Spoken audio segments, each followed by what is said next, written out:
Welcome to Whiskey Vault. I'm Daniel. Right. Hello. I am here. This is a gift from my patron saint, Brian Lovato. Brian Lovato, your patron saint of whiskey.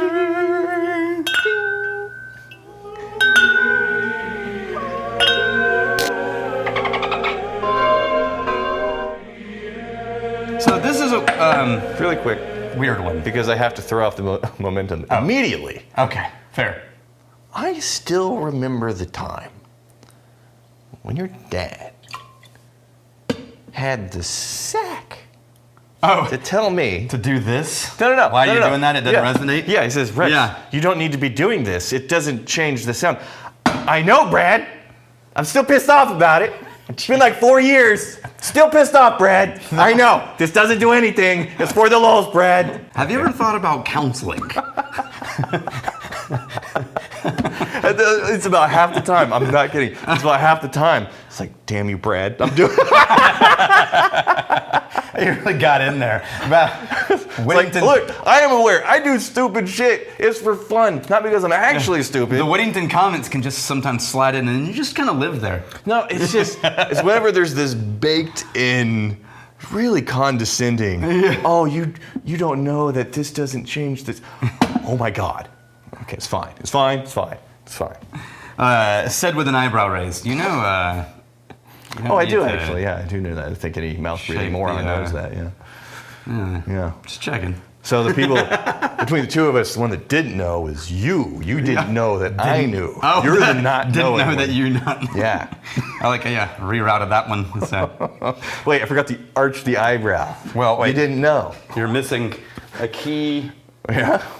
part of your presentation. Oh gosh, yes. I've yet to see your dad wear a monocle. Yes. Oh no, this is not a good one. No. I knew, Brad. I knew. Here's the thumbnail. What is this? This is Hancock's Reserve. Okay. Bourbon? Mm-hmm. Okay. So this is Buffalo Trace product.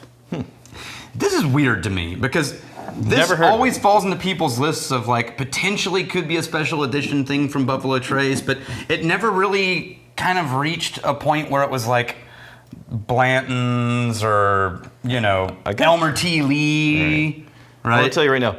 I'm going to hazard a guess with little to no information. The label is so underwhelming.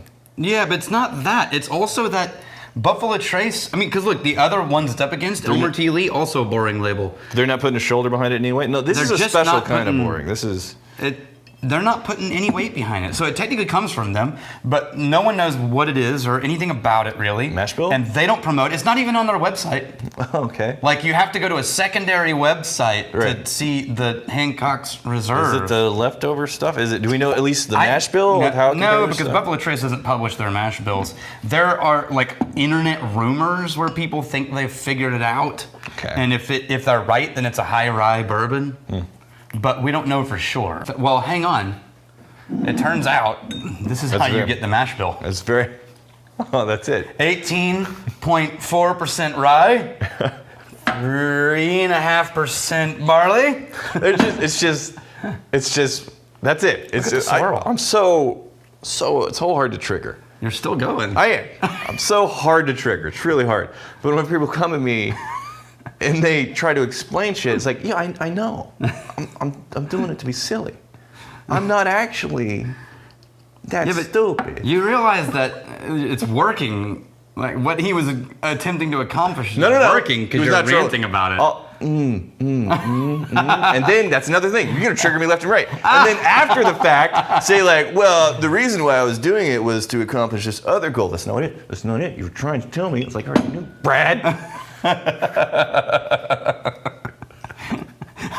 I'm just imagining this like, what do you call it, like when you're in a house of mirrors and you just see a reflection for infinity, Right. where he's now getting offended? Yeah. That is like, no, I knew that you knew that. But I knew that you knew that. I knew that That's you knew. why I was poking fun at you, because I knew it would hassle you. And I'm now annoyed that you think I didn't know that you knew that you knew that. Yeah. It's like Inception of I knew that you knew that you knew that you knew, and I'm annoyed that you are assuming that I didn't know that you knew that I knew that you knew. Brad. Okay, very honey on this. Super. Yeah, so this is one of the most intensely oaky honey things. yeah, I've but had. also musty. There's and maybe it's because we're coming off of a redbreast, but there is a grain forward, sort of musty corn note. Okay, musty. See, you're gonna have to Like corn dust. Okay, corn dust. I'm right there with you. I hear musty, and I start to think of like damp cellar. I know that's misleading. Think of it more like a grain bin. But Okay, sort of wet. Yeah. So for some reason, like it's damp outside, or.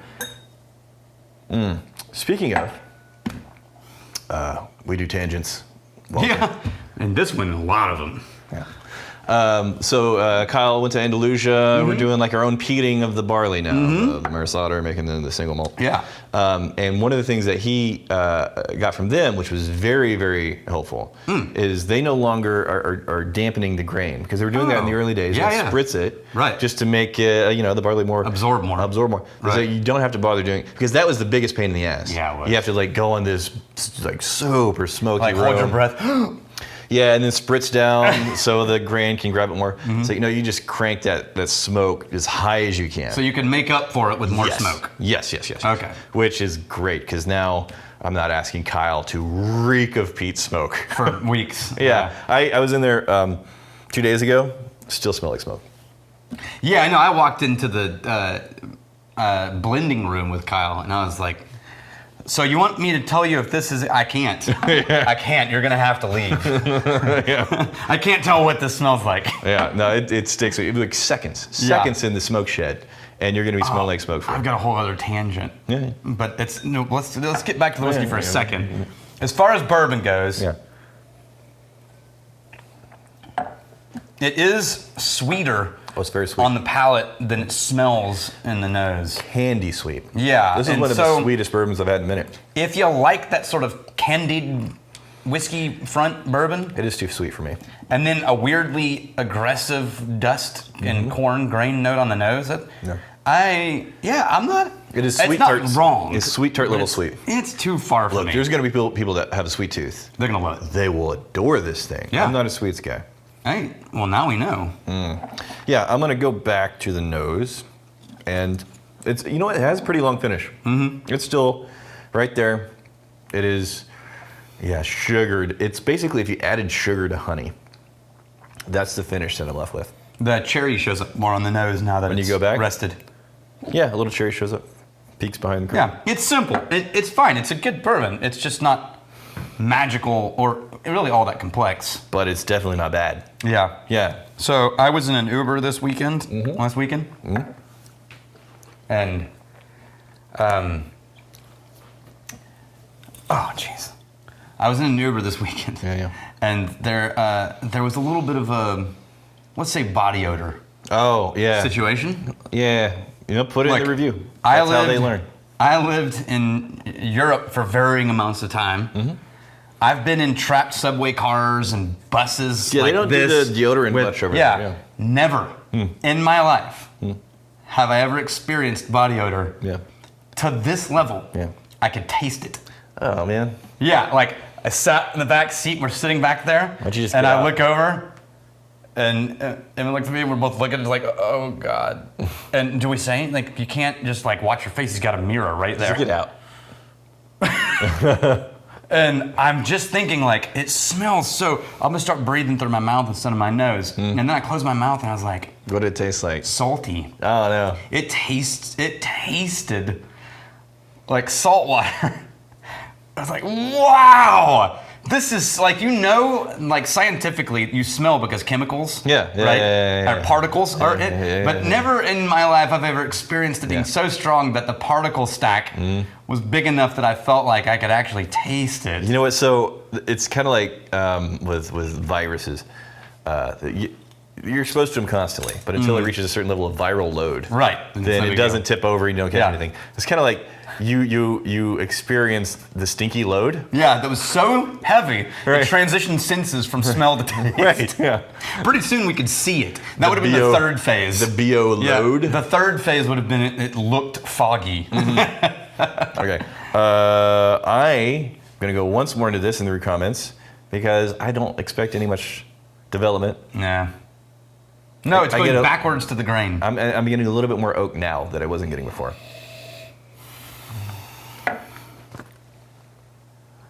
Yeah. It's too sweet for me. You may love it. Dion, where is Brianna? She's at home right now. Other channel. Yeah. So this is just every 6 months or so, I remind people. Yeah, we have 2 channels. We have 2 channels. Hi. And one of them is Tribe, Yes, Whiskey Tribe. in which Brianna is heavily involved. Yes. And one of them is Vault, which is a channel from the Whiskey Marketing School, a nonprofit education. And that's just us. Yep, and we go through and we do reviews of all of the bottles that Magnificent Bastards have sent in. And thank you very much. Talk about our small offenses. From smells and Brad? butter to the hell, Brad? shaking and It's just petty annoyances. yeah. It's whiskey and petty annoyances. Whiskey and petty grievances. Like that's Seinfeld. It's whiskey and Seinfeld. Yeah. Basically, it's like Well, if we did whiskey, but instead of at a diner. You do bitching- realize that was an entire episode of Seinfeld. Oh yeah, absolutely. The stink in the car. Everything. It clinged to the person. Oh yeah. That was in there. Oh yeah, I remember that. Okay. Yeah. Carl Allen, my wife is that barometer. I will have something that is apparently lightly smoky, and all I'm tasting is the fruit and brine. Then she smells it and has that, what is that reaction? And it lets me know it's smoky. Yeah. This is the same thing with people who don't drink alcohol very much. You're like, hey, it's no big deal, I'll have a little bit of this. And they're like, whoa, that's a lot. And then you're like, oh, I should do a dry week. I am broken. Yeah.